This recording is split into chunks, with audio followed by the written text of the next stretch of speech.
தமிழரின் பாரம்பரிய திருவிழாவை கொண்டாடுவோம். புத்தாடை பொங்கலோடு the Chennai Silks. Let the celebrations begin.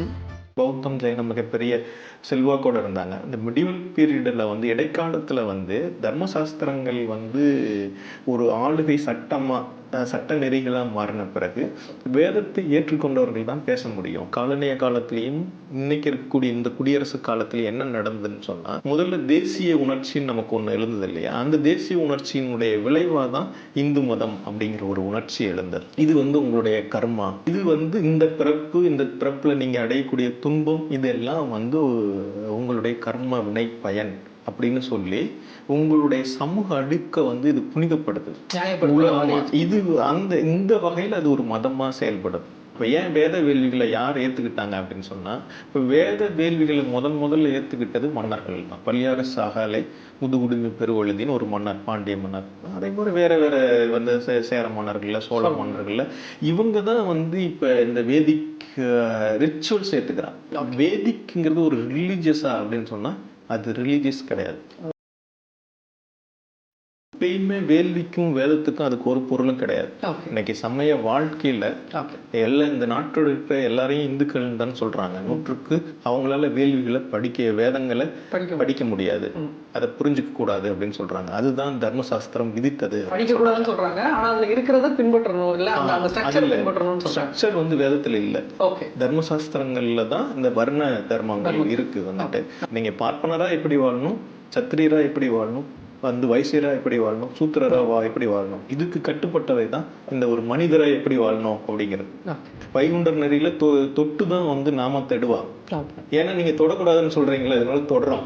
நீங்க தொண்டை இடுப்புல கட்ட சொல்றீங்களா, நாங்க தலையில கட்ட சொல்லுவோம். அதே மாதிரிதான் சீக்கியத்திலயும் நீங்க வாள் வைக்க கூடாதுன்னு சொல்றீங்களா, நாங்க வாள் வைப்போம், தலையில துண்டு கட்டுவோம், தாடி வச்சுக்கோம், எது வேணாலும் பண்ணுவோம். அப்படி ஒரு கழக நெறிகளா உருவான இந்த இதெல்லாம் இருக்குல்ல, இவங்களால தனியா இருக்க முடியுது அப்படின்னு கேட்டா ஒரு பகுதி அளவுக்கு தனியா இருக்காங்க. ஆனா நம்ம இந்த அரசியல் சாசன அமைப்பு சட்ட நிலைகள் இருக்குல்ல, இந்த குடியரசுடைய சட்ட அமைப்புகள் இருக்குல்ல, இவங்களை எப்பயுமே நம்ம தனியா அங்கீகரிக்க மாட்டேங்கிறோம்.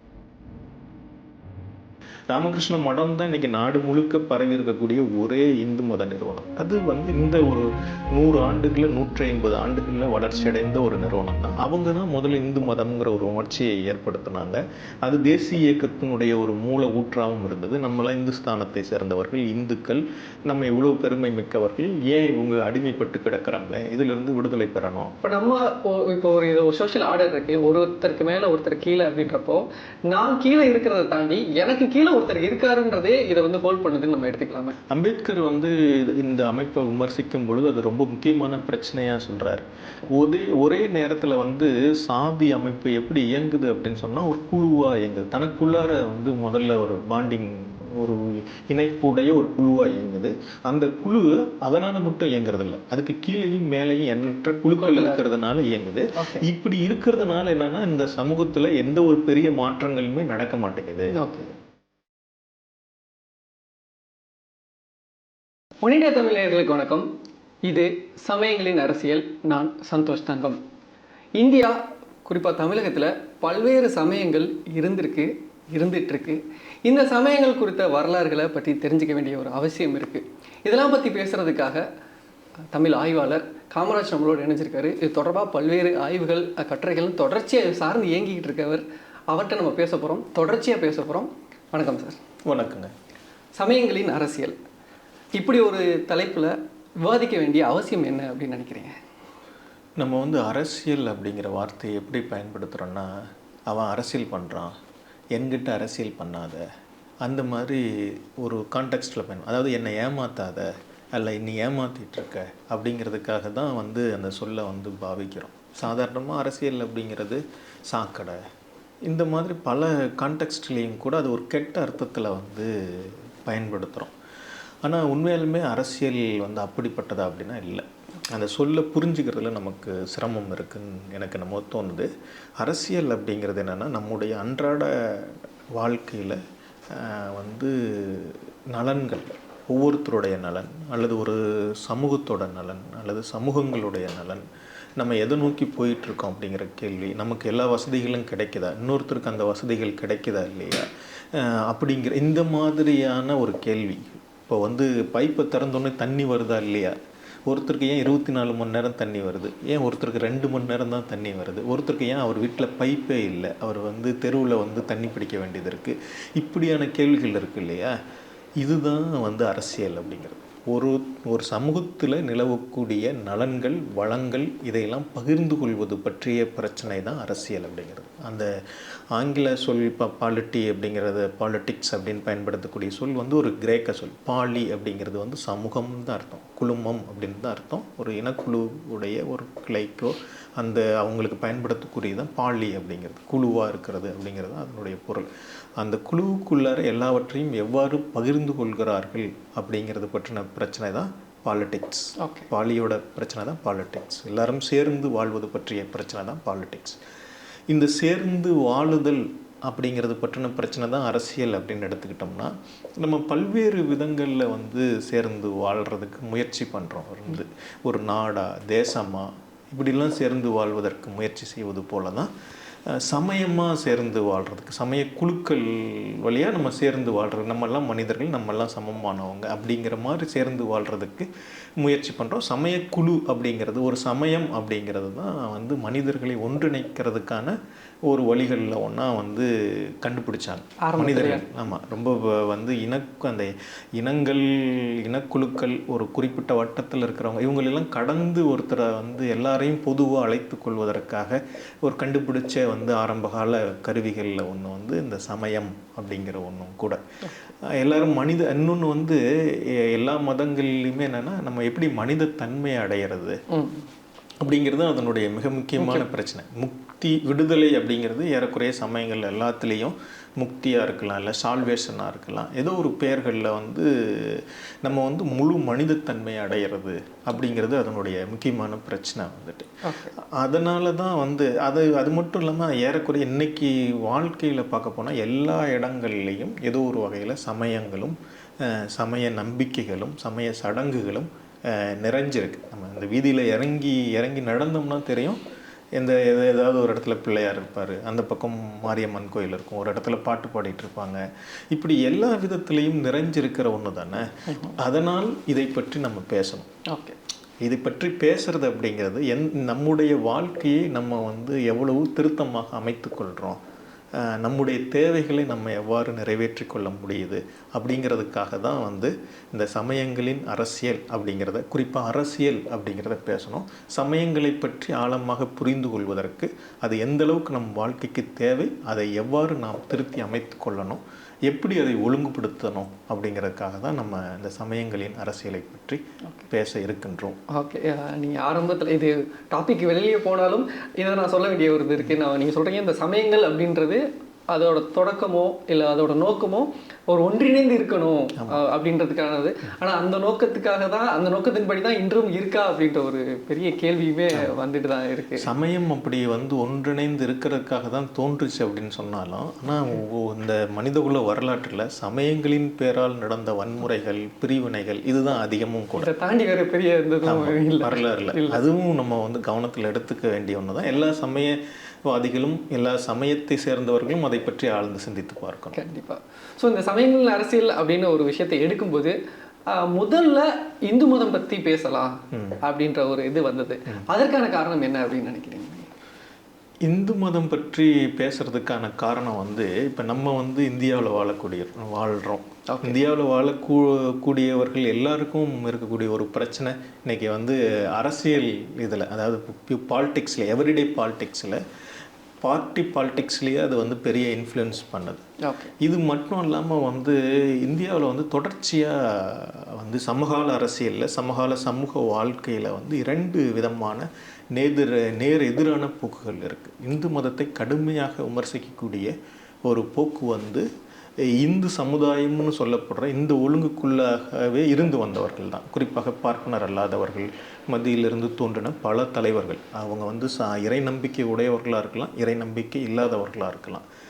அது வந்து வள்ளலார் முதல் பெரியார் வரைக்கும், அதே போல் அம்பேத்கர் முதல் பூலே வரைக்கும் பல விதமான வந்து பூலே மாதிரி அம்பேத்கருக்கு முந்தி தோன்றியவர்களும் சரி, கபீர் மாதிரி தோன்றிய ஞானிகளும் சரி, இன்னும் பலரும் சரி, பலவிதமான மனிதர்கள், பெரிய மனிதர்கள் தோன்றி இந்த மதத்தை பற்றி கடுமையாக விமர்சித்திருக்கிறாங்க. அதனால தான் வந்து இன்னொரு புறம் இல்லை இதை சீர்திருத்தி அமைக்கவும் முயற்சி பண்ணியிருக்காங்க. இல்லை இதை சீர்திருத்தவே முடியாது, இதை ஒழிச்சாதான் நமக்கு விடுதலை அப்படின்னு சொன்னவங்களும் இருக்காங்க. இவங்க எல்லாரையும் இந்து மதம்னு சேர்த்து வச்சு தான் நமக்கு வந்து இன்னைக்கு அரசியல் அமைப்புல இந்து அப்படிங்கிறவர் யாரு அப்படின்னு கேட்டால் அரசியல் அமைப்பின்படி யாரெல்லாம் கிறிஸ்தவர் அல்லாதவரோ யாரெல்லாம் முஸ்லீம் அல்லாதவரோ அவர்களெல்லாம் வந்து இந்துக்கள் அப்படின்னு கருதுறாங்க. அதுதான் பிரச்சனை. அதனால நம்ம எல்லா மற்ற மதங்களுடைய அரசியல் தன்மைகள், மற்ற மதங்களுடைய வந்து பிரச்சனைகளை பேசுவதற்கு முன்பாக ஒரு அறிவார்ந்த முறையில் இதுவரைக்கும் நடந்திருக்கிற ஆராய்ச்சிகளாகட்டும், உரையாடல்களாகட்டும், இதையெல்லாம் அடிப்படையாக கொண்டு நம்ம முதல்ல இந்து மதத்தினுடைய சிக்கல்களை நம்ம பேசி பார்க்கணும் அப்படின்னு நினைக்கிறேன். ஓகே. ஸோ இந்த இந்து மதம் தொடர்பான ஒரு விவாதமோ இல்லை ஒரு கலந்துரையாடலோ வருது அப்படின்னா முதல்ல வர கேள்வி இல்லை முதல்ல ஒரு சந்தேகம் எப்படி வேணாலும் எடுத்துக்கலாம். இந்து மதம்னு ஒன்று கிடையாது, அது பல்வேறு சமயங்களோட ஒரு கூட்டமைப்பாக தான் இருக்குது, இது உங்களோட வசதிக்காக நீங்கள் இன்னைக்கு இப்படி காயின் பண்ணிக்கிறீங்க அப்படின்னு ஒன்று வைக்கப்படுது. இந்து மதம்னு ஒன்று கிடையாதா? புராணங்களில் எப்படி இருந்திருக்கு, இல்லை வரலாறுகளில் இது எப்படி இருந்திருக்கு? இந்த இதுக்கு வந்து இப்போ கடந்த காலம் அப்படிங்கிறதுல இந்து மதம் அப்படின்னு ஒன்று கிடையாதுன்னா ஆமாம், இல்லை, இந்த பேர் இல்லை.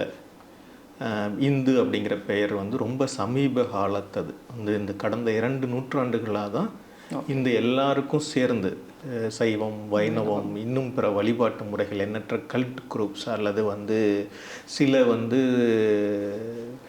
வழிபாட்டு குழுக்கள் மட்டும் இல்லாமல் இன்னும் சில வந்து வேறு விதமான சமய நெறிகள் அவங்க ஏறக்குறைய தங்களை ரிலீஜியஸாக ஃபார்ம் பண்ணிக்கிறதுக்கு முயற்சி பண்ணவங்க. இப்போ வல்லார் முதற்கொண்டு வைகுண்டர் வரைக்கும், இந்த பக்கம் வீரசைவம் அல்லது வந்து நாராயணகுருவோடைய வந்து அவங்களோட தர்மம், பரிபாலன யோகம் உட்பட இப்படி பல்வேறு விதமான, இந்த பக்கம் ராமகிருஷ்ண மடம், இப்படி வந்து எண்ணற்ற வந்து போக்குகளை வந்து எல்லாவற்றையும் உள்ளடக்கி நம்ம இந்து மதம் இன்னைக்கு பெயர் சொல்கிறோம்.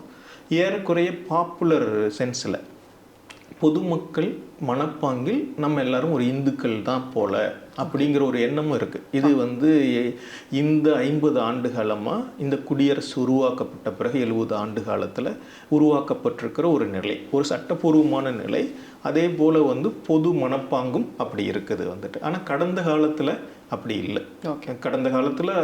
கடந்த காலத்தில் வேறுபட்ட முறைகளில் வேறு வேறு குழுக்களாக ஒன்றுக்கொன்று கடுமையாக மோதக்கூடியவங்களா, சண்டை போட்டுக்கிறவங்களா, உங்களுக்கு வந்து நம்ம ஊரில் வைணவம் சைவம் பற்றின சண்டைகள் எல்லோருக்கும் நல்லா தெரிந்தது. வைணவர்கள் சிவன் அப்படிங்கிற பேரையே உச்சரிக்க மாட்டாங்க. அதே போல் சைவர்கள் வந்து திருமால் அப்படிங்கிற பேரையோ எதை ஒன்றையுமே உச்சரிக்க மாட்டார்கள். அவ்வளவு கடுமையாக வந்து நடந்திருக்க. இடைக்கால வரலாற்றில், தமிழ்நாட்டு வரலாற்றில் 2 சமயங்களும் மோதிக்கொண்ட வரலாறுகளும் இருக்கிறது, பார்க்க முடிகிறது. அதுக்கு தரவுகள் இருக்கின்றது. அதே போல தான் ஒவ்வொருத்தரும் வந்து இருக்காங்க.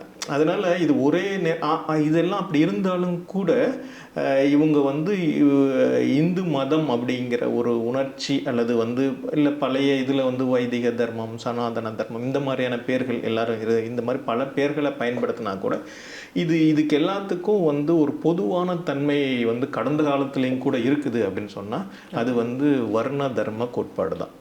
அது வந்து சில பேர் எதிர்த்திருப்பாங்க, சில பேர் எதிர்த்து அதை விட்டு வெளியில் வர்றதுக்கு முயற்சி பண்ணியிருப்பாங்க, சில பேர் இதுதான் சமூக ஒழுங்குன்னு நிலைநாட்டுறதுக்கு முயற்சி பண்ணியிருப்பாங்க, சில பேர் அரைகுறையாக அதை ஏற்றுக்கிட்டு இருப்பாங்க. இப்படி வந்து இந்த தர்மசாஸ்திரங்களை ஏற்றுக்கிட்டு ஒரு சமூக ஒழுங்கை பேணுவதற்கு முயற்சி செய்யக்கூடிய தன்மை இருக்குது இல்லையா? அதுதான் இந்த இது எந்த அளவுக்கு ஏற்றுக்கிறாங்க, எந்த அளவுக்கு நிராகரிக்கிறாங்க அப்படிங்கிறது தான் இந்த மதக்குழுக்கள் இடையில் இருக்கிற வேறுபாடு அப்படின்னு கூட சொல்லலாம். ஓகே, இது மதக்குழுக்கள்னு நம்ம சொல்லும் பட்சத்திலேயே அப்போ அந்த கேள்விக்கான பதிலும் வந்துருதில்லை. இது ஒரு மதம் இல்லை அப்படின்றது திரும்பியும் வந்துருதான்றதான் திருப்பி கேள்வியாகும். அதுதான் பிரச்சனை. நமக்கு வந்து இப்போ ஒரே நேரத்தில் இதுக்கு 2 பதில் சொல்லணும்னா, ஒரே நேரத்தில் இது ஒரு மதம் அல்ல, ஓகே, ஆனால் ஒரு மதமாக செயல்பட்டு கொண்டிருக்கு. நம்ம சமகாலுடைய வாழ்க்கையில் வந்து அது ஒரு மதமாக இல்லை, ஆனால் ஒரு மதமாக செயல்பட்டு கொண்டிருக்கு. ஏன் அப்படி செயல்படுது அப்படிங்கிற கேள்விக்கான பதில் தான் ரொம்ப சுவாரஸ்யமானதுன்னு நினைக்கிறேன். எப்படி அப்படி செயல்படுதுன்னா, முதல்ல அதுக்கு ஒரு ரிலீஜியஸ் இன்ஸ்டிடியூஷன்ஸ் கிடையாது. இதை ஒழுங்குபடுத்தக்கூடிய ஒரு முறைப்படியான வந்து மத நிறுவனம் எதுவும் இல்லை. இன்னைக்கு ராமகிருஷ்ண மடம் ஒரு பக்கம் இருக்குது, இன்னொரு பக்கம் வந்து இந்த மடம் எல்லாத்தையும் எல்லாரும் ஏற்றுக்குவாங்களான்னு ஏற்றுக்க மாட்டாங்க. அதே போல தான் வந்து ஒவ்வொரு மடங்கள் இருக்குது. இப்போ ஒவ்வொரு நாடு முழுக்கவே ஒவ்வொரு இப்போ சங்கர மடங்கள் வந்து 6 மடங்கள் இருக்குது. தமிழ்நாட்டில் ஒரு மடம் இருக்குன்னு சொல்கிறாங்க. ஆனால் இந்த மடத்தை அதிகாரப்பூர்வமான மடமாக ஏற்றுக்கிறது இல்லை. மற்றவங்க 6 பேர் நாங்கள் வேற மடம், இது வந்து அதிகாரப்பூர்வம் இல்லாத மடம் அப்படின்னு சொல்கிறாங்க. அல்லது வந்து வேறு விதமான இப்போ ஜெகத்குரு வாசுதேவ் மாதிரி அந்த மாதிரியான குருக்கள் நிறைய பேர் இருக்காங்க. நவீன கால குருநாதர்கள் வழிகாட்டக்கூடியவர்கள் இருக்கிறாங்க. அவங்க இன்னைய வரைக்கும் பல விதமான மகாவிஷ்ணு வரைக்கும் பலவிதமான சர்ச்சைகளில் சிக்காத குருக்களே இல்லைன்னு சொல்லலாம். அப்படி வந்து ஒரு விதமான குருக்கள் பாரம்பரியம், ஒரு குருமார்கள் பாரம்பரியம் இருக்குது. ஆனால் இதையெல்லாம் ஒழுங்குபடுத்துறதுக்கு ஒரு அதிகாரம் இல்லை. ஆனால் எவ்வளவு தான் இதை ஒழுங்குபடுத்த முடியலனா, ஆனால் இது ஒரு சாதி கட்டுக்குள்ளார இருக்குது. ஓகே, அது எப்படி இருக்கு? அது வந்து இந்த மதத்தினுடைய மிக முக்கியமான ஒரு பண்பா, ஒரு மதமா இயங்குது. அப்படிங்கிற பட்சத்தில் மதம் வந்து என்ன பண்ணும் அப்படின்னு சொன்னா, அது வந்து ஒரு ஐடியலா, ஒரு லட்சியபூர்வமான நிலையில மனிதர்களை சமநிலையில வைக்கும். இப்போ வந்து இறைவன் முன்னாடி எல்லாரும் சமம். நம்ம ஊரில் எடுத்துக்கோம், வெளியில் இருக்கிற மதங்களுக்குள்ளார கூட போக வேண்டாம், நம்ம ஊர்களில் நடந்த இதுலேயே எடுத்துக்கோமே. இப்போ வந்து இதில் எல்லாத்துலேயுமே வள்ளலார் ஆகட்டும், வைகுண்டர் ஆகட்டும், அல்லது இன்னும் பிற நாராயண குரு ஆகட்டும், தென்னிந்தியாவில் தோன்றினவங்களாகட்டும், அல்லது இதுக்கு முன்னாடி பசவன்னர் வீரசைவத்தில் தோன்றினவங்களாகட்டும், பக்தி மார்க்கத்தில் இதுக்கு முன்னாடி தோன்றினவங்களாகட்டும், இவங்க எல்லாருமே வந்து எல்லாரும் சமம் அப்படிங்கிறதான் முதன்மையானது. கடவுள் முன்னாடி எல்லாரும் சமம் அப்படிங்கிறதான் முதன்மையானதாக வச்சாங்க. அதுக்கு வந்து நீங்கள் இதுக்குள்ளார யாருமே வேறுபாடு பார்க்கக்கூடாது, சாதி ஏற்றத்தாழ்வுகள் கூடாது. இதுக்கு வந்து எண்ணற்ற கதைகள் இருக்குது, அற்புத செயல்கள் இருக்குது. சரிங்களா? வந்து இப்போ ராகவேந்திரர் படத்துலலாம் கூட நீங்கள் பார்த்துருப்பீங்க, ஒருத்தர் வந்து ஒரு சாதியால் தாழ்ந்தவருக்கும் அவர் அதே பிரசாதத்தை கொடுக்குறார், உயர்ந்த பார்ப்பனருக்கும் எனக்கு இதே பிரசாதத்தை கொடுக்குறாரே அப்படின்னு மனசில் நினச்சிட்டு வாங்கின உடனே அவர் வாங்கின பிரசாதம் வந்து கருப்பானதா இதானதா மாறி போயிடும். ஏன் இப்படி இருக்குன்னா, உன்னுடைய மனம் கருப்பானதா இருக்கு அப்படின்னு சொல்லுவாங்க. இப்படிலாம் சாதியை கடப்பதற்கு வந்து இந்த குழு மனப்பாங்கை, ஏற்றத்தாழ்வு மனப்பாங்கை ஐடியல் ஸ்டேஜில், வாழ்க்கையில் இல்லைன்னாலும் கூட ஒரு ஐடியல் ஸ்டேஜில் கடவுள் முன்னாடி எல்லாரும் சமம் அப்படிங்கிற ஒரு உணர்வை அடையிறதுக்கு தான் மதத்தினுடைய தன்மை. அப்போ தான் வந்து நம்ம வாழ்க்கையில் வந்து அனுபவிக்கக்கூடிய கஷ்டம், நஷ்டங்கள் இதெல்லாம் இருக்குது இல்லையா, இது எல்லாத்தையும் வந்து அந்த இடத்துல இறைவன் ஆற்றுப்படுத்துவார். ஏதோ ஒரு வகையில் நமக்கு விடுதலை இருக்குது அப்படிங்கிறத உணர முடியும். ஆனால் அப்படியான ஒரு நிலையை கூட இது வந்து எட்ட முடியல.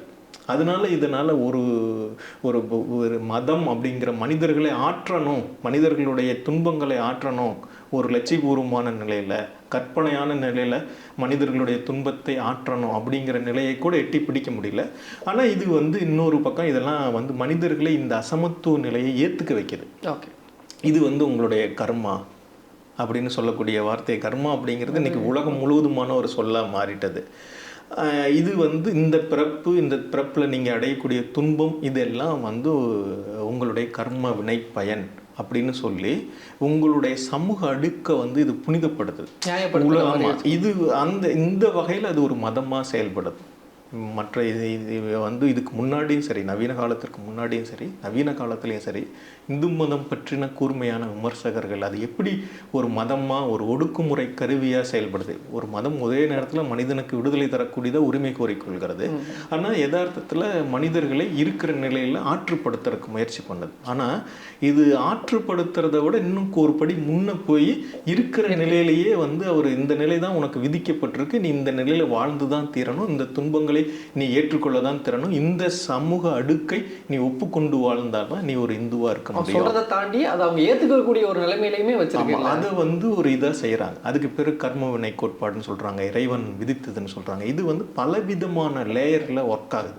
அதனால இது ஒரு மதமாக செயல்படுது. ஓகே, ஸோ நீங்கள் பேசும்போது சொல்லியிருந்தீங்க, இந்த இந்து மதம் அப்படின்றதுக்கு ஒரு அடிப்படை கோட்பாடு இல்லை ஒரு கட்டுப்பாடுகளோ இல்லை ஒரு இதுவோ இல்லை.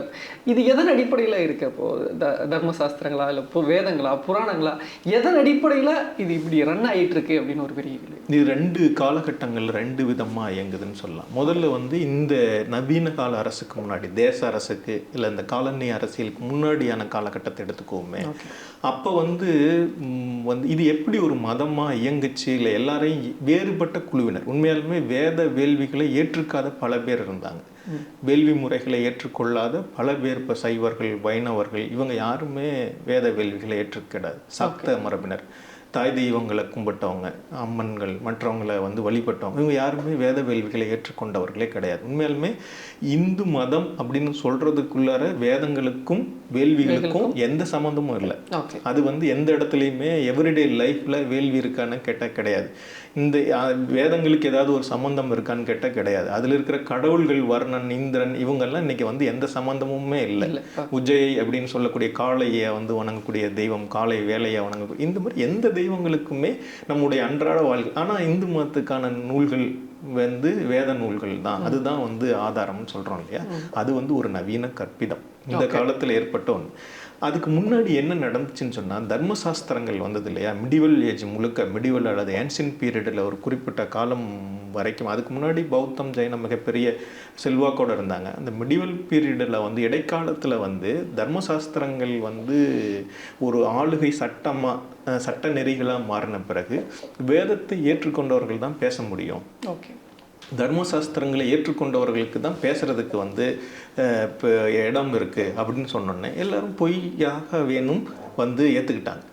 எப்படி ஏற்றுக்கிட்டாங்கன்னா, இப்போ திருமந்திரத்தில் ஒரு பகுதி இருக்குது, வேத சிறப்புன்னு ஒரு பகுதி இருக்குது, ஒரு 10 பாடல்கள் இருக்குது. நீங்கள் எடுத்து படித்து பார்த்தீங்கன்னா, அவர் வந்து முதல் எடுத்த உடனே வந்து வேதம்னா என்ன அப்படின்னு கேட்டால், நீங்கள் சொல்லக்கூடிய நூல்கள்லாம் வேதம் கிடையாது, சிவன் தான் வேதத்தினுடைய பொருளாக இருக்கார், அவருடைய கை கால்கள் தான் வேதத்தினுடைய வந்து அவயங்களாக, உறுப்புகளாக, சந்தஸாக இதெல்லாம் இருக்குது அப்படின்னு சொல்லிடுவார். இப்படி வந்து அவங்க வேதத்தை ஏற்றுக்கிட்டதா சொல்லி ஆனால் வேதத்தை மறுப்பாங்க. இப்படிதான் வைணவர்களும் சரி, அவங்களுக்கு நாராயண திவ்ய பிரபந்தம் தான் வேதம், இவங்களுக்கு வந்து இந்த நூல்கள் தான் முதன்மையான நூல்கள், வந்துட்டு தேவாரங்கள் தான் முதன்மையான நூல்கள். அதுலாம் வேறொன்னா இருக்கு, இங்கே வேறொன்னா இருக்குது. இது வந்து சட்ட நிலைகளில், இடைக்கால வந்து ஆட்சிகளில் ஏற்பட்ட தர்மசாஸ்திரங்களுடைய மேலான நிலைகள்னால அவங்க எல்லாரும் ஒரு நூலால் பிணைக்கப்பட்டிருந்தாங்க. அதே மாதிரி நவீன காலத்தில், குறிப்பாக கலோனியல், இந்த கலோனியல் போஸ்ட் கலோனியல் பீரியட், காலனிய காலத்திலையும் இன்னைக்கு இருக்கக்கூடிய இந்த குடியரசு காலத்தில் என்ன நடந்ததுன்னு சொன்னால், முதல்ல தேசிய உணர்ச்சின்னு நமக்கு ஒன்று எழுந்தது இல்லையா? அந்த தேசிய உணர்ச்சியினுடைய விளைவாக தான் இந்து மதம் அப்படிங்கிற ஒரு உணர்ச்சி எழுந்தது. இதன் அடிப்படையில் அதை கட்டினாங்கன்னு எடுத்துக்கலாமா? இந்து மதம் ஒரே நேரத்தில் ராமகிருஷ்ண மடம் வந்து இன்னைக்கும் விவேகானந்தர் எடுத்துக்கங்க, அவர் இந்து மதத்துக்கு ஒரு நவீன அமைப்பை உருவாக்குனவர் மட்டும் இல்லை, தேசிய உணர்ச்சியினுடைய மூலவராகவும் கருதப்படுறாரு. ராமகிருஷ்ண மடம் தான் இன்னைக்கு நாடு முழுக்க பரவி இருக்கக்கூடிய ஒரே இந்து மத நிறுவனம். வேற எந்த மடங்கள் கூட அப்படி நாடு முழுக்க வேற எல்லா மடங்களுக்கும் அப்படி கிளைகள் இல்லை, வலிமையான இது கிடையாது, பொது மனப்பாங்கில் செல்வாக்கு செலுத்தக்கூடிய தன்மையும் இல்லை.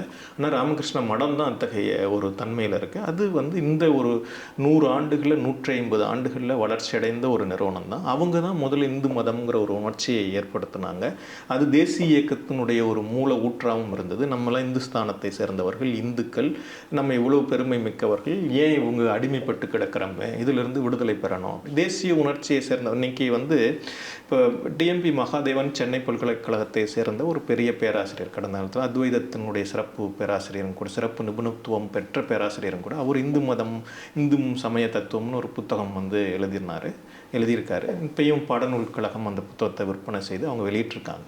அந்த புத்தகத்தில் அவர் சொல்லும்பொழுது, நவீன இந்த இந்து மதத்தினுடைய வாழும் இந்து மதம், ப்ராக்டிசிங் இந்து அப்படிங்கிறதுனுடைய யார் அப்படின்னு சொன்னால் ராமகிருஷ்ணர், மகாத்மா காந்தி, அரவிந்தர், ரமணர் அப்படின்னு சொல்லுவார். இந்த 4 இமேஜஸை தான் அவர் காட்டுறார். வள்ளலார் வந்து அதில் இல்லை, நாராயணகுரு அதில் இல்லை, வைகுண்டர் இல்லை, இன்னும் பல வந்து நாடு முழுக்க இருந்த பெரிய வந்து இந்த இது பண்ணவங்க யாருமே கிடையாது. இந்த தேசிய இயக்கம் தான் முதல்ல இது எல்லாத்தையும் ஒருங்கிணைச்சாங்க. அவங்க வந்து இந்த சமய பிரிவுகளுக்குள்ளார இருக்கிற சண்டைகள் எல்லாம் போடாதீங்க அப்படின்னு சொன்னாங்க. அதுக்கு பிறகு வந்து இந்த குடியரசாக மாறின பிறகு அரசியல் அமைப்பு சட்டம் என்ன பண்ணுச்சுன்னு சொன்னால், இந்த இதையெல்லாம் நீங்கள் இந்துன்னு கன்சிடர் பண்ணி இந்த மதத்தை சீர்திருத்தி அமைப்பதற்கும் எல்லோருக்கும் திறந்து விடுவதற்கும் வந்து உங்களுக்கு உரிமை இருக்குது அப்படின்னு சொல்லி அரசுக்கு வந்து இது பண்ணுச்சு. அதனால தான் வந்து காஞ்சாலை ஆகட்டும், இன்னும் பல அறிஞர்களாகட்டும், இந்த மதம் வந்து இந்திய அரசின் வந்து மதமாக இருக்குது. மதம் செக்குலர் ஸ்டேட்னு சொல்கிறோம், ஆனாலும் வந்து இந்திய அரசு ஒரு மதத்தை புறந்து போற்றி வளர்க்க வேண்டிய கட்டாயமும் அரசியலமைப்பு அதுக்கு கொடுத்துருக்கு அப்படின்னு சொல்றாங்க. இதுதான் இந்து மதத்தை யார் கட்டி காப்பாற்றுறாங்க, இது வந்து வெளிப்படையான நிலை. இதை எப்படி சாதிக்க முடிஞ்சது அப்படின்னு சொன்னா, இது வந்து ஒரு இந்த கிறிஸ்டியானிட்டி போல ஒரு இன்ஸ்டிடியூஷன்ஸ் வந்து அதுக்கு இல்லை. அல்லது வந்து டீசென்ட்ரலைஸாக இஸ்லாமிக் போன்ற டீசென்ட்ரலைஸான இன்ஸ்டிடியூஷன்ஸ், இஸ்லாமிக், பௌத்தம், ஜெயினத்தில் இருக்கிற மாதிரியான சென்டரும் கூட ஒரு ஆர்டரும் கூட இல்லை. வந்துட்டு ஒரு துறவு நிலையாகட்டும், இல்லை இங்கே வந்து மத குருமார்களுக்கு இருக்கக்கூடிய இது அந்த மாதிரி ஆர்டர் எதுவுமே கிடையாது. ஆனால் வந்து ஒரு கம்யூனிட்டியை வந்து இது வந்து ரிலீஜியஸ் ஹெட்டாக மாற்றுது. ஓகே, அது பிராமின்ஸ், இந்து சமூகத்தை காப்பதற்காக அவங்க தான் இருக்காங்க. அது வந்து ஒரு ரிலீஜியஸ் ஆர்டராக மட்டும் இல்லாமல் சோசியல் ஆர்டராகவும் தொடர்ச்சியாக ஃபங்க்ஷன் ஆகுது. சமூகத்தில் வந்து ஒரு வகுப்பார் ஆதிக்கம் செலுத்துறதன் மூலமாக தான் இந்து மதம் அப்படிங்கிற ஒரு எண்ணம் வந்து தொடர்ச்சியாக நம்ம மத்தியில் விதைக்கப்படுது. கஞ்சலையா வந்து அவங்க நான் ஏன் இந்து இல்லை அப்படின்னு ஒரு புத்தகம் எழுதினாங்க. அந்த புத்தகம் வந்து ஒரு அரசியல் பொலிட்டிக்கல் சயின்ஸில் இருந்து கிரிட்டிக் பண்ணதான், மாடர்ன் வந்து சோசியல் ஆர்டரை, ரிலீஜியஸ் ஆர்டரை கிரிட்டிசைஸ் பண்ணதான். எப்படி இந்து மதம் வந்து ஒர்க் ஆகுது அப்படின்னு சொன்னால், நீங்கள் ஒரு பப்ளிக் பிளேஸுக்கு போனீங்கன்னா இந்துக்கள்னு சொல்லப்படுற இவங்க யாருமே தங்களோட ஒரிஜினல் ஐடென்டிட்டியை ரெடியூஸ் பண்ண வேண்டியதாக இருக்குது. ஓகே, இது நான் கறி சாப்பிட்றவன், நான் மாரியம்மனை தான் கும்பிட்றவன், இல்லை எங்கள் ஊரில் முப்பாத்தான்னு ஒரு தெய்வம் இருக்குது, இது எல்லாத்தையும் ரெடியூஸ் பண்ணிக்கிட்டு ஒரு காமன் ஐடென்டிட்டிக்கு வந்து அவர் வர வேண்டியதாக இருக்க வேண்டியதாக இருக்குது. இது வந்து இந்த தேச அரசு உருவாக்கின ஒரு பொதுவான மனப்பாங்கில் இதெல்லாம் செயல்பட்டு இருக்கு அப்படின்னு சொல்லி அவர் விமர்சிக்கிறார். இது ஒரு யதார்த்தமான உண்மை. கண்டிப்பாக. ஸோ இப்போ நீங்கள் நம்ம பேசும்போது இதில் சொல்ல வேண்டிய விஷயம் என்னதான் இருந்ததுன்னா, ஒரு இந்து சமயம் அப்படின்றதோ இந்து மதம்ன்றதோ அது ஆரம்பத்தில் இந்த வேள்விகளோ வேதங்களோ கிடையாது. ஒரு ஒரு ஒரு சமயத்துக்கு மேலே தான் வருது, ஒரு கட்டத்துக்கு மேலே தான் வருது, இல்லை இந்த வேதங்களை ஏற்றுக்க வேண்டிய ஒரு சுச்சுவேஷன் வருது அப்படின்னு. அந்த பவர் அவங்களுக்கு எப்படி கிடைச்சிது? இப்போ இதை திணிக்கிறதுக்கான, இல்லை இதை இன்சிஸ்ட் பண்ணுறதுக்கான ஒரு பவர் இருக்கணும், இல்லை யாரோ ஒருத்தங்க பண்ணணும். அந்த டிரான்சிஷன் பீரியட் எப்படி நடந்துச்சுன்னு நினைக்கிறீங்க? இல்லை, இப்பயுமே வேள்விக்கும் வேதத்துக்கும் அதுக்கு ஒரு பொருளும் கிடையாது. இன்னைக்கு சமய வாழ்க்கையில் எல்லாம் இந்த நாட்டோட இருக்கிற எல்லாரையும் இந்துக்கள்னு தான் சொல்கிறாங்க. 100க்கு 99 பேர் வந்து இந்துக்களாக இருக்கக்கூடியவர்களுடைய வாழ்க்கையில் வேள்விகளுக்கும் வேதங்களுக்கும் என்ன சம்மந்தம் இருக்குது?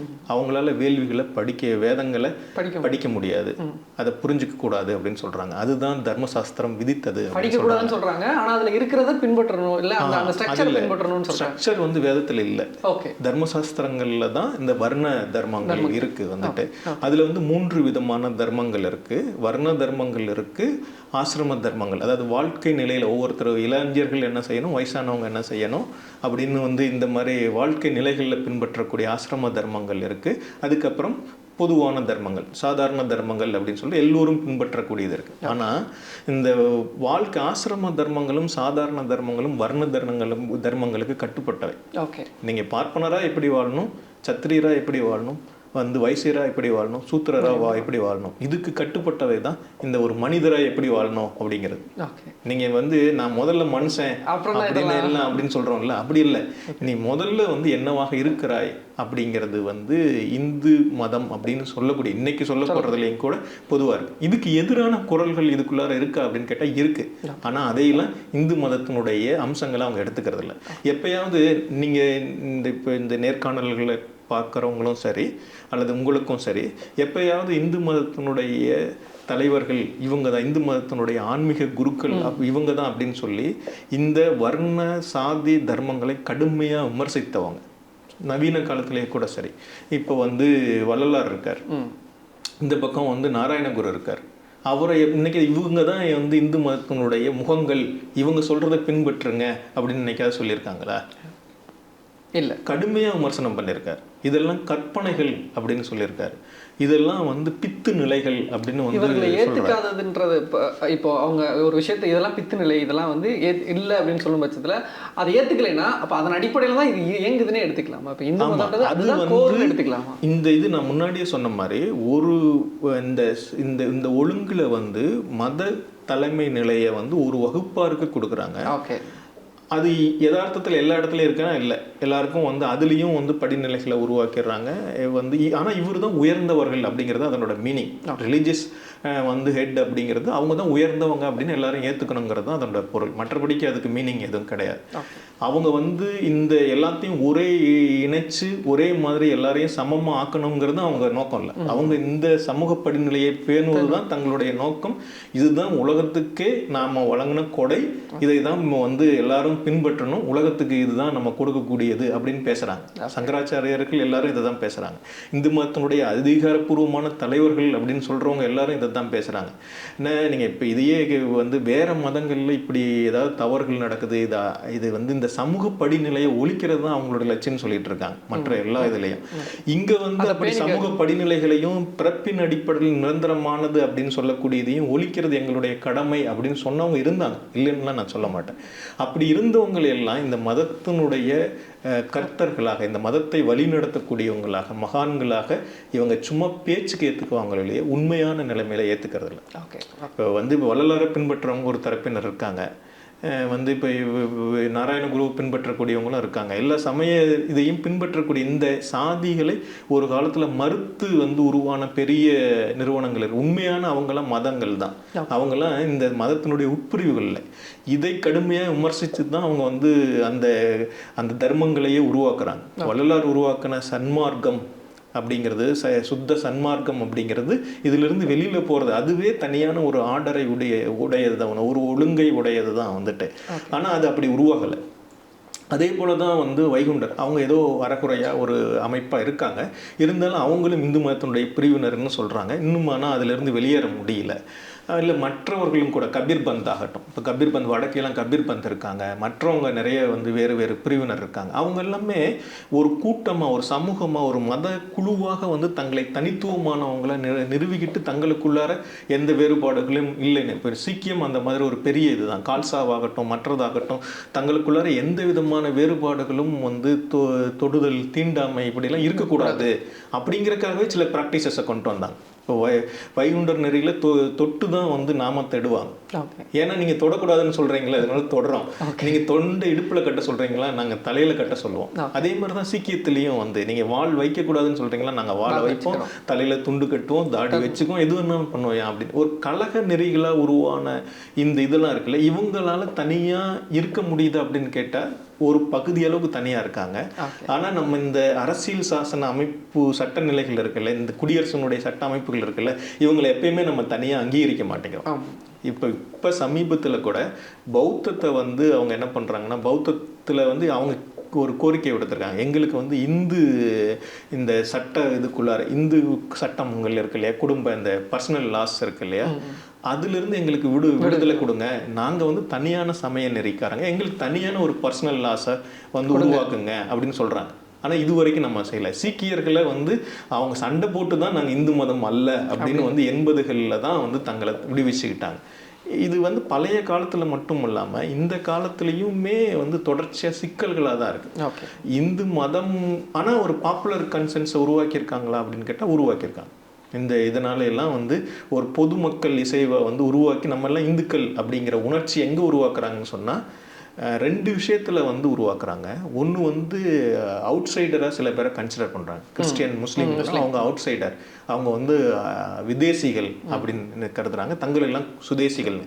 இன்சைடராக வந்து இந்து அப்படிங்கிற உணர்ச்சி எப்படி ஒர்க் ஆகுதுன்னு சொன்னா, இவன் எனக்கு மேலானவன், இவன் எனக்கு கீழானவன் அப்படிங்கிறது தான் ஒர்க் ஆகுது. இந்த ரிலீஜியஸ் சென்ஸ் வந்து இந்த மத உணர்ச்சி வந்து இந்த பொருளில் மட்டும்தான் இயங்குது. இதெல்லாம் கேட்டோம்னா ஒருத்தர் இல்லவே இல்லைன்னு சாதிப்பார்.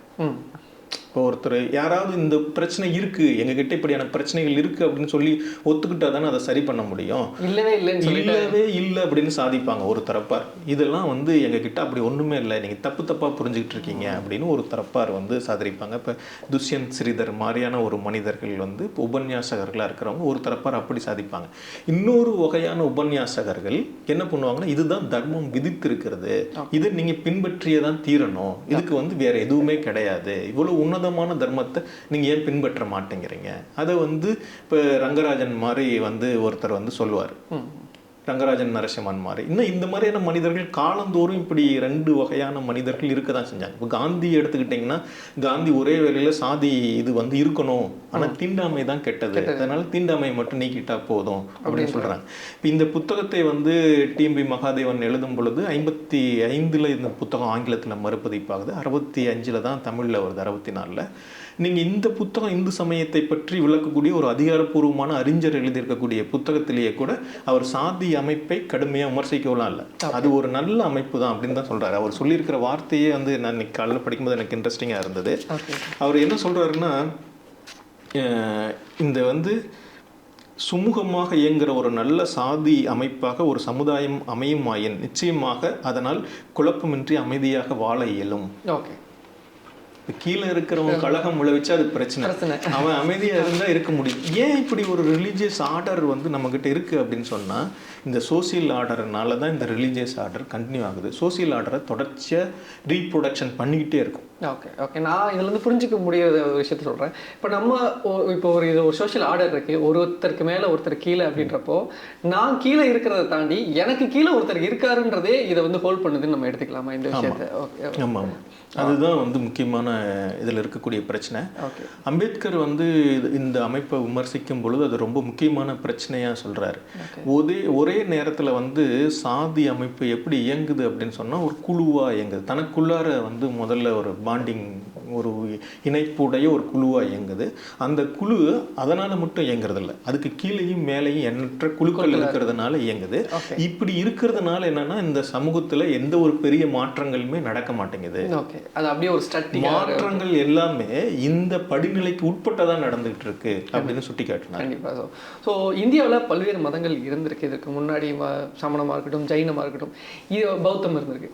ஸோ இந்த மாதிரியான மதங்களுக்கும் இந்து மதத்துக்கும் என்ன வித மாதிரியான ஒற்றுமைகள் இருந்திருக்கு அப்படின்னு நீங்கள் நினைக்கிறீங்க? இப்போ பௌத்தம் ஜைனம்லாம் ஒரு உண்மையாலுமே ஒரு மதம். ஓகே, சரிங்களா, அது உண்மையாலுமே ஒரு ரிலீஜியஸ் ஆர்டரை உடையது. அது வந்து பல்வேறு பகுதியினர் தனக்கு தன்னுடைய மதத்துக்கு மாற்றுறதுக்கு முயற்சி எடுத்துக்கிட்டாங்க. மிஷினரி ரிலிஜன் சொல்லுவாங்க ஆங்கிலத்தில். கிறிஸ்டியனையும் வந்து கிறிஸ்டியன் அந்த மாதிரி மிஷினரி ரிலிஜன் தான். ஆனால் இஸ்லாம் அப்படி மிஷினரி ரிலிஜன் சொல்ல முடியுமா? அது வந்து ஒரு சோசியல் ரிலிஜன்னு சொல்லலாம். அது மதமே ஒரு சமூகமாக இருக்குது. வந்து அந்த இடத்துல ரிலீஜியஸ் ஆர்டர் வந்து அந்த சமூகத்துக்கு கட்டுப்பட்டது. ஆனால் இங்கே ரிலீஜியஸ் ஆர்டர் ஒரே வகையில் இண்டிபெண்ட்டாக இருக்குது, சமூகத்தை சார்ந்திருந்தாலும் இண்டிபெண்ட்டாக இருக்குது. அந்த மாதிரி பார்க்க போனோம்னா அது தனியான இந்த துறவிகள் அமைப்பை கொண்டிருக்கக்கூடிய ஒரு இது. அது உலகம் முழுக்க எல்லா மக்களையும் தன்னுடைய நெறி தான் சரியானது, இந்த நெறிக்குள்ளார வந்துட்டால் மக்களுடைய துன்பங்களை தீர்க்க முடியும். குறிப்பாக வந்து பௌத்த ஜைனம் ரெண்டுமே வந்து துன்பத்தை தீர்க்கிறது தான் அதனுடைய மையமான பிரச்சனை. துன்பம் இருக்குது மனிதர்களுக்கு, அந்த துன்பத்தை போக்கணும் அப்படிங்கிறது அதனுடைய மையமான கோட்பாடு. அப்போ அந்த துன்பத்தை போக்குறதுக்கு என்ன வழினா ஒழுக்க நெறிகளை எல்லாரும் கடைபிடிக்கணும், இதுதான் அதனுடைய இது. இப்படி அப்போனா இந்த ஒழுக்க நெறிகளை போதிப்பதும் இந்த ஒழுக்க நெறிகளை ஒரு அதிகாரத்தின் மூலமாக செய்ய முடியாது, ஒரு போதிக்கிறது மூலமாக இணங்க வைக்கிறதன் மூலமாக தான் அதை செய்ய முடியும். அப்போ அதை பரப்புறதுக்கு வந்து துறவிகள் கூட்டம் இருக்குது. அந்த துறவிகள் வந்து தொடர்ச்சியாக பிரச்சாரம் செய்வதும் மக்களுக்கு போதிப்பதும் அவர்களை ஒரு ஒழுங்குமுறைக்கு உட்பட்ட வாழ வைக்கிறதும் அது வந்து அவங்களுடைய கடமையாக மாறுது. இந்த போதனைகளை செய்வது அவங்களுடைய கடமை. சமூகத்துடைய கடமை என்னன்னா அந்த துறவிகளை பாதுகாப்பது அப்படின்னு இந்த ஒரு பேரலல் ஸ்ட்ரக்சரை உருவாக்கி அது ஃபங்க்ஷன் ஆகுது. ஆனால் இந்து மதத்தில் நான் முன்னாடியே சொன்ன மாதிரி இது வந்து ஒரு மதம், இந்த மாதிரியான மதமா இல்லை. இது வந்து எல்லாருக்கும் சால்வேஷனை கொடுக்கக்கூடிய ஒரு மதம் இல்லை. இது எல்லாரையும் வந்து என்ன பண்ணுதுன்னா இந்த உலகத்தில் இருக்கக்கூடிய இந்த படிநிலையை நீங்கள் அப்படியே ஏற்றுக்குங்க, இது பண்ணுங்க, ஃபாலோ பண்ணுங்க, அதுதான் உங்களுக்கு விதிக்கப்பட்டிருக்கு. நீங்கள் அதுக்கப்புறம் வந்து ஒரு பிரம்ம நிலை அடையிறதுனா பிராமணராக பிறக்கணும், அதுக்கப்புறம் வந்து அது நடக்கலாம் அப்படின்னு சொல்லிடுறேன். ஓகே. ஸோ தமிழகத்தை எடுத்து பொறுத்த வரைக்கும் இங்கே நிலமும் பொழுதும் தான் வந்து ரொம்ப முதன்மையாக இருந்தது. அங்கேருந்து இந்த வேதத்துக்கு, இந்த வேத மதத்துக்கு எப்படி இது மாறுச்சுன்னு நினைக்கிறீங்க? இப்போ தமிழ்நாட்டில் மட்டும் இல்லை, இந்தியா முழுக்கவே வந்து பல்வேறு விதமான வந்து சமய நெறிகள் தான் இருந்தன, அல்லது வந்து இயற்கை நிலைப்பட்ட வழிபாடுகள் இருந்தன. இந்தியா முழுக்கவே அப்படி இருந்தது. இன்றைக்கி இருக்கிற தெய்வ கூட்டங்கள் இருக்குல்ல, எண்ணற்ற தெய்வங்களை நம்ம வழிபடுறோம்ல, இந்த தெய்வ கூட்டங்கள் எல்லாமே அந்த இயற்கை நிலை தெய்வங்கள் தான். இப்போ நம்ம ஊரில் மாரியம்மன், காளியம்மன் 2 தெய்வங்களை எல்லா ஊர்கள்லேயும் பார்க்க முடியும், பெரும்பாலான ஊர்களில் பார்க்க முடியும். அந்த மாரியம்மன் காளியம்மன் அப்படிங்கிறது ஒரு இயற்கை நிலை. இதுதான் அந்த மாரி அப்படிங்கிறது மழைக்கான தெய்வம், வெம்மைக்கான தெய்வம். அதே மாதிரி தான் காளி அப்படிங்கிறதும் வந்து கருமை நோய் அல்லது வந்து இந்த நமக்கு எதிர்பாராமல் ஏற்படக்கூடிய நெருக்கடிகள் இதற்கான தெய்வமாக வந்து கருதணும், அல்லது பாதுகாப்பு அதுக்கான தெய்வமாக கருதணும். இந்த மாதிரியான தெய்வங்கள் வந்து அந்தந்த ஊர்களில் இப்படி எண்ணற்ற தெய்வங்கள் வந்து இந்தியா முழுக்கவே இயற்கை நிலைப்பட்ட வழிபாடுகள் தான் இருந்தது. தமிழ் சமூகத்திலையும் அப்படியான வழிபாடுகள் தான் இருந்தது. ஆரம்ப காலத்தில் தொல் இலக்கியங்களில், இப்போ சங்க இலக்கியங்களில் வந்து 5 திணைகளாக பகுத்தாங்க. 4 திணைகளுக்கு தான் நிலங்கள் உண்டு, அந்த 4 திணைகளுக்கும் தெய்வங்கள் உண்டு அப்படின்லாம் சொன்னாங்க. இதெல்லாம் வந்து ஒரு இலக்கணமயப்படுத்துறது. ஆனால் நிறைய தெய்வங்கள் இருந்தது. இதிலிருந்து எப்படி மாறுச்சு அப்படின்னு சொன்னால், இப்போ ஏன் வேத வேள்விகளை யார் ஏற்றுக்கிட்டாங்க அப்படின்னு சொன்னால், இப்போ வேத வேள்விகளை முதல்ல ஏற்றுக்கிட்டது மன்னர்கள் தான். பள்ளியாக குடுமி பெருவழுதி அப்படின்னு சொல்லி, பள்ளியாக சாகலை முதுகுடுமி பெருவழுதின்னு ஒரு மன்னர், பாண்டிய மன்னர் தான். அதே மாதிரி வேற வந்து சேர மன்னர்களில், சோழ மன்னர்களில் இவங்க தான் வந்து இப்போ இந்த வேதிக் ரிச்சுவல்ஸ் ஏற்றுக்கிறாங்க. வேதிக்ங்கிறது ஒரு ரிலீஜியஸா அப்படின்னு சொன்னால் அது ரிலீஜியஸ் கிடையாது, ரிச்சுவல்ஸாக தான். ரிச்சுவல்ஸ் தான். அது ஒரு சடங்கு. வந்து அந்த சடங்கு எதுக்குன்னா, நீ இதெல்லாம் வந்து ஆகணும்னு சொன்னால், இப்போ நீ ஒரு குழந்தை பெற்றுக்கிடணும்னா அதுக்கு ஒரு வேத வேள்வி இருக்கு, நீ இந்த யஜ்ஞத்தை செய். இல்லது வந்து நீ எல்லாருக்கும் பேரரசனாக மாறணும்னா இந்த வேள்வி அசுமேத யாகத்தை செய். இப்படின்னு சொல்லி ஒவ்வொருத்தருக்கும் பல்வேறு இதை செய். இப்போ நம்ம ஊரில் சாதாரணமாக ஒரு குடுகுடுப்புக்காரர் வர்றாரு, உங்களுக்கு நல்லது கெட்டதை சொல்லிட்டு நீ இந்த சடங்கு செஞ்சேன்னா இப்படி ஆயிடுவேன்னு சொல்கிறாரு. அவருக்கு நம்ம மதிப்பு கொடுக்க மாட்டேங்கிறோம். ஆனால் இதையே வந்து ஒரு பிராமணர் சொல்கிறாரு அப்படின்னு சொன்னால் அவருக்கு எல்லா விதமான மதிப்பையும் கொடுக்குறோம். அவர் என்ன வேலை செய்கிறாரோ அதே தான் இவரையும் செய்கிறாரு. ஆனால் இவருக்கு இருக்கிற வந்து இவங்க குழுவாக இயங்கக்கூடிய தன்மையும் ஒரு இடத்துல இருந்து இன்னொரு இடத்துல புலம்பெயரக்கூடிய தன்மையும் இருக்கு இல்லையா. இவங்க வந்து இந்த ரிச்சுவல்ஸ் மூலமாக, இந்த ரிச்சுவல்ஸை செய்கிறதன் மூலமாக மட்டும் அத்தகைய அதிகாரத்தை பெறலை. அவங்க பல்வேறு விதங்களாக தங்களுடைய அதிகாரத்தை கட்டி எழுப்பிக்கிட்டாங்க. தொடர்ச்சியாக மன்னர்களோட வந்து அவங்க நெருக்கமான அரசுகளோட நெருக்கமான உறவுகளை ஏற்படுத்திக்கிட்டாங்க. அதன் மூலமாக தங்களை மேட்டுமையானவர்களாக வந்து மாற்றிக்கிட்டாங்க. அப்படி வந்து பார்க்க போனோம்னா இந்த இது வந்து சங்க காலத்திலேயே தொடங்குது. ஒவ்வொரு நிலையிலையும் அடுத்தடுத்த மற்ற இதன் மேலெல்லாம் செல்வாக்கு செலுத்துறதுக்கு தான் முனைகிறாங்க. அவங்களும் சில நேரங்களில் புதுசாக தொடங்கின வந்து இந்த புனித யாத்திரைகள் இது எல்லாத்தோடையும் வந்து தொடர்புகள் ஏற்படுத்திக்கிறாங்க. அப்படி தான் கொஞ்சம் கொஞ்சமாக தான் இது மாறுது. ஓகே, இது வந்து யதார்த்தத்தில் என்னவா இருக்குதுன்னு சொன்னால், அவர் வந்து அவருடைய இதோட வர்றதில்லை. வேதத்தை ஏற்றுக்கிட்டா தான் நீங்கள் அப்படின்னு சொல்லி வர்றதில்லை. அவர் வந்து தன்னை ஏற்றுக்க சொல்லிட்டு அதுக்கப்புறம் அதன் மேலே வேதத்தை வந்து திணிக்கிறாங்க. வேதம் தர்மசாஸ்திரங்கள் அப்படிங்கிறது. திரும்பவும் சொல்ல போனால் வேத நூல்களுக்கு இந்திய சமய வாழ்வில் எந்த இடமும் இல்லை. நம்ம எவரிடே லைஃப்பில் வந்து அதுக்கு ஒரு பொருளே இல்லை. ஆனால் அதை வந்து ஒரு ஐடியல் ஸ்டேஜில் திரும்ப அதை கொண்டு போய் அங்கே வைக்கிறாங்க. ஏன் வைக்கிறாங்கன்னு சொன்னால், வேத நூல்கள் அதனுடைய உள்ளடக்கமாக இருக்கிற பிராமணர்கள் தான் அதனுடைய தலைமையாக மாறுறாங்க. இது வந்து பிரச்சனை ஆகுது. இது எல்லாருமே சுட்டி காட்டியிருக்காங்க. நம்ம சமூகங்கள்லையும் இப்போ இந்த சங்க காலத்தில் இப்படி நடந்தது. அதுக்கப்புறம் இடைக்காலங்களில் மன்னர்கள் அதிக அளவில் வந்து இப்போ ராஜராஜன் ஆகட்டும், இல்லை மற்றவங்களாகட்டும், பல்லவர்களாகட்டும், அதுக்கு முன்னாடி இருந்த பல்லவர்களாகட்டும், இவங்கெல்லாம் வெளியூர்கள்லேருந்து காஷ்மீரத்துலேருந்து பார்ப்பனார்கள் இங்கே சில காரணங்களுக்காக கூட்டி வந்து அவங்கள குடியமர்த்துறாங்க. அவங்களுக்கு பிரமதயன்கள் அப்படின்னு சொல்லி நிலங்கள் கொடுக்குறாங்க. விஜயநகர காலத்தில் அதே மாதிரி வந்து கொஞ்சம் பேரை அழைச்சிக்கிட்டு வந்து வேறு பகுதிகளிலிருந்து அழைச்சிக்கிட்டு வந்து கொண்டு வந்து குடியமர்த்தி வந்து அவங்களுக்கு நிலங்கள் கொடுக்குறாங்க. இதெல்லாம் நடந்ததுன்னா கலோனியல் பீரியடில் இது எல்லாம் சேர்த்து வந்து ஒரு மிகப்பெரிய வந்து ஒரு அமைப்பாக அவங்க உருத்திரட்டிக்கிட்டாங்க. இந்தியா அப்படின்னு சொன்னாலே அது வந்து தாங்கள் தான், தங்களுடைய வரலாறு தான். இப்போ வேதத்தினுடைய வரலாறு, சமஸ்கிருதத்தினுடைய வரலாறு தான் இந்தியாவினுடைய வரலாறு, இந்து மதம் தான் இந்தியாவினுடைய பண்பாடு அப்படிங்கிற ஒரு எண்ணத்தை வந்து உருவாக்குனாங்க. அது வந்து ஓரியன்டலிஸ்டுகள், காலனியா ஆய்வாளர்கள், மிஷினரிமார்கள் இவங்களும் சேர்ந்து எல்லாரும் சேர்ந்து உருவாக்குன ஒரு பிம்பம் இன்னைக்கு வந்து அது ரொம்ப ஆதிக்கம் செலுத்தக்கூடிய ஒன்றா மாறி இருக்கு. ஓகே, இறுதியாக இந்த சனாதன தர்மம் அப்படின்ற குறித்து தொடர்ச்சியாக பேசுகிறோம். இப்போ ரொம்பவே ஒரு இதாகவும் இருக்குது. சனாதன தர்மம் தான் இந்து தர்மம், சனாதன தர்மமும் இந்துவும் வேறு கிடையாது, ரெண்டுமே ஒன்று அப்படின்னு சொல்கிறாங்களே, அது குறித்து உங்களோட பார்வை? இது வந்து இப்போ இந்து மதத்தை பின்பற்ற எல்லா மக்களுக்கும் தெரியாது, அதுதான் பிரச்சனை. இப்போ சனாதன தர்மம்னு பேரை, இப்போ இந்து மதம்ங்கிற பேர் எவ்வளோ புதுசோ அதே அளவுக்கு புதுசு வந்து சனாதன தர்மம் அப்படிங்கிறது தான். நீங்கள் ஒரு கொஞ்ச காலத்துக்கு முன்னாடி இருக்கிற எல்லா இலக்கியங்களையும் எடுத்து படித்து பாருங்கள், அதில் எதுவுமே சனாதனம் அப்படிங்கிற பேர்கள்லாம் இல்லை. இதுவும் புதுசு தான், பழமைன்னு ஒன்றுக்கு பேர் வைக்கிறாங்க. ஏன் அந்த இப்போ வெள்ளைக்காரங்க வந்து அதுக்கு பேர் இந்து அப்படின்னு பேர் வச்சாங்கன்னா, இவங்க வந்து அதுக்கு சனாதனம் அப்படின்னு பேர் வைக்கிறாங்க. ஏன் அதுக்கு அப்படி ஒரு பேரை வச்சாங்க? இது ஒரு புதுசான ஒரு கன்ஸ்ட்ரக்ஷன், ஒரு புதுசான ஒரு கட்டமைப்பு, அதுக்கு வந்து அப்படியான ஒரு பெயரை வந்து வச்சுக்கிறாங்க. இப்போ ஒரே நேரத்தில் வந்து அது என்னவா இருக்குது அப்படின்னு சொன்னால், இதை பின்பற்றக்கூடிய பெரும்பாலான மக்களுக்கு தாங்கள் பின்பற்றுவது சனாதன தர்மம் தான் தெரியுது. இதை சொல்லிக்கிட்டு இருக்கிற 4-5 பேருக்கு தான் தெரியுது இது சனாதன தர்மம் அப்படின்னு தெரியுது. அதுதான் இங்கே இருக்கிற பிரச்சனை வந்துட்டு. ஒரே நேரத்தில் அது ஒன்றாகவும் அது ஒன்று இல்லாமலும் இருக்குது. இப்போ சாதாரணமாக இப்போ காஞ்சலையா அவர்கள் வந்து அவருடைய இதில் போச்சம்மா அப்படின்னு அவங்க ஊரில் ஒரு தெய்வம் இருக்குது. போச்சம்மா யார் அப்படின்னு சொன்னால் அது சாதி வேறுபாடுகளை பார்க்காது, தன்னை வழிபட வரக்கூடிய அனைவரையும் சமமாக தான் கருதும், சமமாக தான் நடத்தும். இப்படி தான் நம்ம ஊரில் ஒரு கீழே இருக்கிற சின்ன சின்ன தெய்வங்கள் அப்படின்னு சொல்லக்கூடிய எல்லாமே அப்படி தான் நடந்துக்குது. இந்த தெய்வங்களுக்கு வந்து வேறுபாடுகள் இல்லை அப்படின்னு சொல்கிறார். இந்த தெய்வங்களுக்கு சனாதன தர்மம் தெரியாது, இவங்க சொல்லக்கூடிய சனாதன தர்மம் அப்படிங்கிறது என்னன்னு தெரியாது.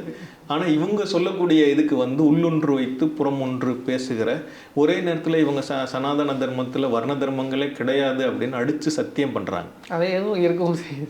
அதே நேரத்தில் அது இருக்குது அப்படின்னு சொல்லி இன்னொருத்தர் பேசிகிட்டு இருக்கார். அதை மறக்கவும் மாட்டாங்க. ஒருத்தர் வந்து இல்லைன்னு சொல்றாரு, இன்னொருத்தர் வந்து இப்போ ஒரு பொலிட்டிக்கல் பிராமின்ஸ், லிபரல் பிராமின்ஸ் வந்து என்ன பண்றாங்கன்னா அதெல்லாம் இல்லைங்க, அது ஒரு கல்ச்சரலா ஒரு காலத்துல இருந்ததுங்க, இப்போ வந்து இல்லை அப்படின்னு சொல்றாங்க. இன்னொரு தரப்பினர் இருக்கு அப்படின்னு சொல்றாங்க. அதுதாங்க நம்முடைய சமுதாய சட்டம், அதுதாங்க நம்முடைய வாழ்க்கை முறை அப்படின்னு சொல்றாங்க. இன்னொரு பக்கம் வந்து இப்போ தமிழ்நாடு அரசாங்கம் வந்து கோயில்களில் எந்த வகுப்பினர் ஆனாலும் அவங்க வந்து அர்ச்சகராகலாம் அப்படின்னு ஒரு சட்டம்லாம் கொண்டு வந்தாங்க இல்லையா? அதுக்கு எதிர்ப்பு தெரிவித்து யார் போய் வந்து கேஸ் போட்டிருக்காங்க? டினாமினேஷன் ரைட் அப்படின்னு சொல்கிறாங்க, எங்கள் பிரிவினர் அப்படின்னு சொல்கிறாங்க. யார் இப்போ எல்லாரும் ஒன்று தான் அப்படின்னு சொன்னால், இப்போ வந்து ராமகிருஷ்ண மடத்தில் இருக்கிற ஒருத்தர் வந்து காஞ்சி சங்க, நீங்கள் வேறெல்லாம் வேண்டாம், காஞ்சி சங்கராச்சாரியருக்கு போய் காஞ்சி சங்கராச்சாரியர் ஆக முடியுமா? இல்லை அந்த மடங்களில் இருக்கிறவங்க இங்கே வந்து ரைட்ஸை எடுத்துக்க முடியுமா?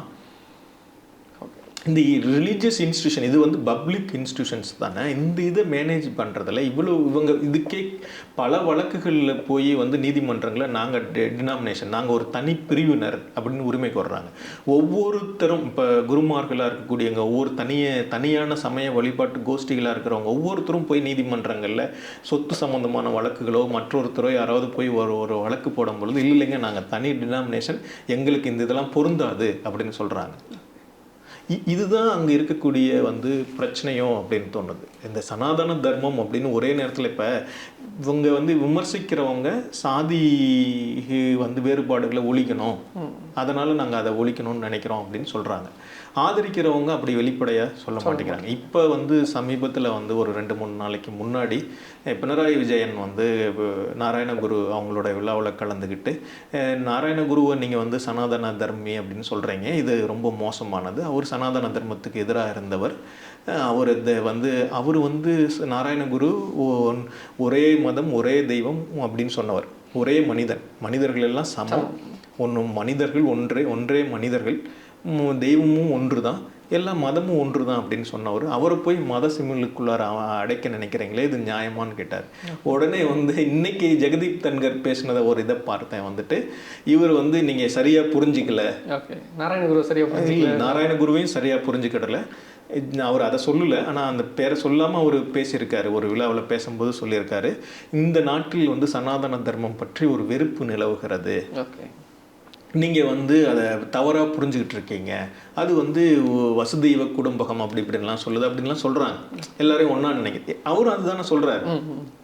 அப்போ அதில் என்ன மாற்று, அதை ஏற்றுக்கொள்ள வேண்டியது தானே, அது வந்து இங்கே ஏற்றுக்கொள்ள முடியாமல் இருக்காங்க. இதில் ரொம்ப முக்கியமான பிரச்சனை வந்து அவங்க எழுப்புறது என்னதுன்னா, இந்த கருத்துக்களை எல்லாம் நம்பிக்கை உள்ளவங்க பேசுகிறாங்களா அப்படின்னு கேட்குறாங்க. திரும்ப ஒரு விவாதங்கள் எழும் பொழுதோ பொது விவாதங்களுக்கு வரும் பொழுதோ இதை நம்பிக்கை உள்ளவர் ஒருத்தர் வந்து பேசுகிறாரா அப்படின்னு திரும்ப கேட்குறாங்க. நம்பிக்கை உள்ளவர்கள் தானே வந்து வைகுண்டர் ஆகட்டும், வள்ளலார் ஆகட்டும், மற்ற எல்லாரும், இப்போ கபீர் பந்த் ஆகட்டும், பசவண்ணர் ஆகட்டும், சித்தர்கள் ஆகட்டும், இன்னும் எத்தனையோ பேர் நம்பிக்கை உள்ளவர்கள் தானே கடுமையாக வந்து இந்த நீங்கள் யார் வேதம்னு சொல்கிறீங்களோ, வேதத்துக்கு அதிகாரிகள் யார் பார்ப்பனர்கள்னு சொல்கிறீங்களோ, இவங்களெல்லாம் கடுமையாக விமர்சனம் பண்ணி எழுதியிருக்காங்க. அதை எப்பொழுதாவது அதை நேர்மையாக பேசுவதற்கு ஒரு இடம் கொடுத்துருக்காங்களா, பேச முடிஞ்சிருக்கா, அதையெல்லாம் கணக்கில் எடுத்துக்கிட்டு நம்முடைய இந்த சமய ஒழுங்கை திருத்தி அமைக்க முடிஞ்சிருக்கா?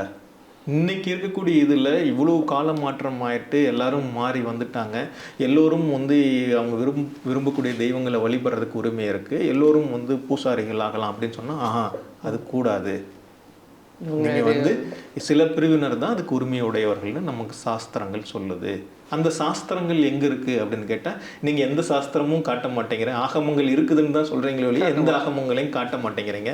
நீங்களே எழுதி வச்சுக்கிட்டு ஒரு ஆகமங்களே நீங்களே சொன்ன ஒன்று கடவுள் சொன்னது அப்படின்னு சொல்கிறத வந்து எப்படி ஏற்றுக்கொள்ள முடியும் அப்படிங்கிற ஒரு கேள்வி இந்து மதத்துக்குள்ளார வலுவாகவே இருக்குது, இந்து மதம்னு சொல்கிறதுக்குள்ள. ஆனால் அந்த கேள்வியை கேட்கக்கூடியவங்க வந்து இந்த வழிபாட்டில் நம்பிக்கை உடையவர்கள் இருக்காங்கல்ல, அவங்க தான் மற்றவர்களோட வலுவாக கேட்கணும். கடந்த காலத்தில் அப்படி கேட்டவர்கள் பலர் இருந்திருக்காங்க, இப்பயும் வந்து பலர் இருக்காங்க.